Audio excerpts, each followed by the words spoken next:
Hi guys, welcome back to our channel. Design to Inspire is signing in again for another house tour.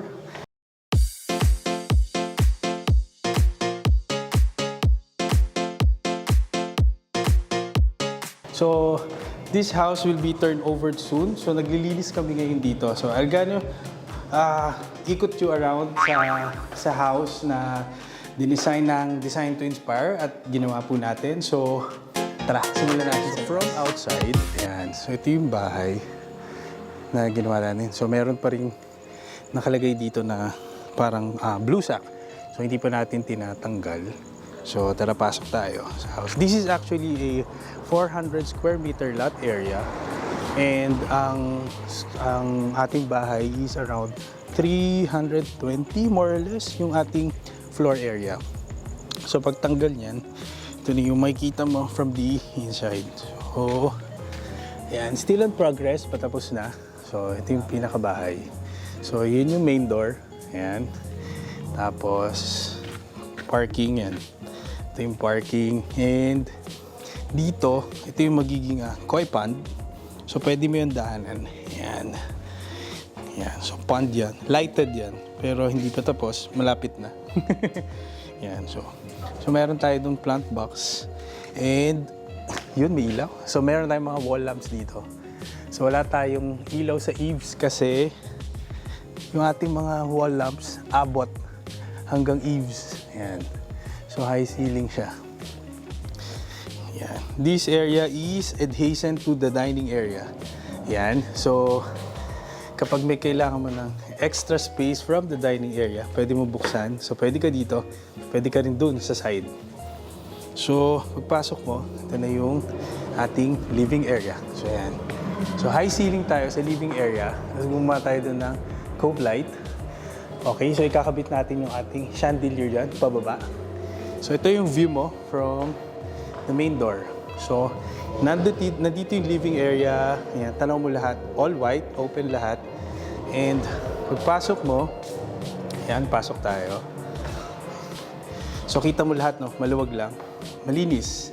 So, andito yung ating dining area. Good for 10 to 12. And, pag may party, open mo to. Andyan yung lanay. Extension ng dining area. Tapos, pwede mo rin itong buksan. Pwede ka dyan maglagay ng mga coffee tables. Ayan. Ayan, dito. So, palabas. So, extension. And pag binuksan mo, ganun din. Malaking space dyan, mga around 2.5 meters pa yan. Tapos, nandito na yung kitchen natin. Ayan. Kitchen is not too big, not too small. Tama lang. So, meron tayong island dito. Island. And the whole kitchen. Ayan. Laminated kitchen. So, ayan. Okay. So, plan pa magkaroon tayo ng pendant lamp dito sa area na to. Ayan. So, magkakaroon tayo ng lamp dyan. So, work in progress. Harang yung malaking ref. Ayan. So, ayan ang kitchen. Okay. So, dito naman, tabi niya, na dito yung powder room. Ayan. So, ayan yung powder room natin. On progress, kasi naantay pa natin yung Meralco. Nalagyan na ba? Saan dyan yung Meralco? Okay na si Meralco, ikakabit na natin yan. Gypsum board, all-pin lights. Yan. And, oh yan. Siya si Engineer Deo. Siya yung contractor ng project na to. Kaway naman dyan. Yan. Ito, adjacent sa ating, sa ating dining area is yung ating guest room. So, ayan. Pasok ka, guest room na. So, ayan. So, inaayusan niya ni interior right now. Ayan. Tapos, may access din doon sa labas. Ayan, may sliding door tayo dito. So, ayan. Meron tayo dito ng area. Okay. Tapos, meron siyang sariling banyo. Ayan. So, meron siyang closet. Ayan, all white. Meron siyang bathtub, golden white, marble. Ayan. So, yan ang ating guest CR. Okay, di pa tayo doon. Okay, so yan yung dining area natin. Kaya tayo. So ito, malinis lang yung makikita mo, no? All white. Sobrang linis. Yan. Yan. So kaya tayo. Uy, picture. Yan. So, ito yung steps natin. Yan. Sa side ko nilagay yung stairs para ma-maximize natin yung ating high ceiling. O, see?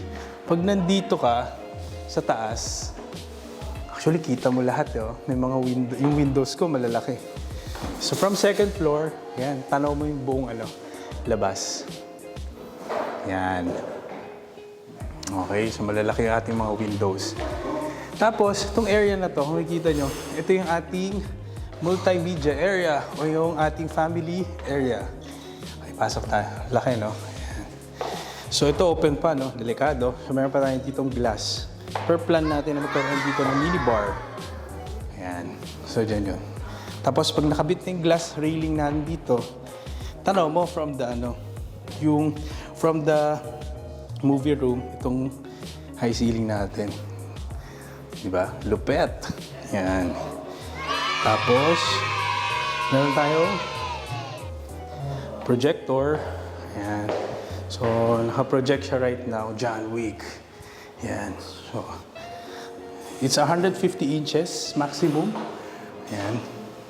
So, meron tayong sariling sinihan. Yan. Okay. And, ito are glass. All glass itong nakapaligid. Yan. So, pag nandito ka, tanong mo rin yung buong yung buong surroundings. Yan. So, yan yung kita mo from this area. Okay? So, labas tayo. So, paglabas mo, dito na yung mga rooms. Ito yung hallway. So, this room is the boys' room. Ito yung ginagawa ko right now. So, glimpse. Yan. So, yan yung room niya. Yun yung inaayusan ko ngayon. And other rooms dito. May daughter's room. Yan, ongoing interior. Tapos, dito naman yung isa pang room. Isa pang room and master bedroom. Naayusan pa. So, itong area na to, soon to be ayusin. Magkakaroon dito ng hagdanan. Paakyat. Kasi meron tayo ditong attic. Right. Yun. So ito yung hallway. So, yan. So, yan yung 300 square na bahay na ginawa natin here in Xavierville, Quezon City.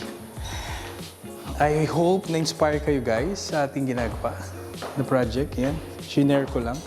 Yan. We're so happy about this project. Thank you for watching our channel, guys. So, our channel is all about architecture, interior design, construction, anything under the roof. So, yun. So, hopefully, pag fully furnished na lahat, pag may time, maikot uli natin itong house na to, so mapakita sa inyo. So, yan.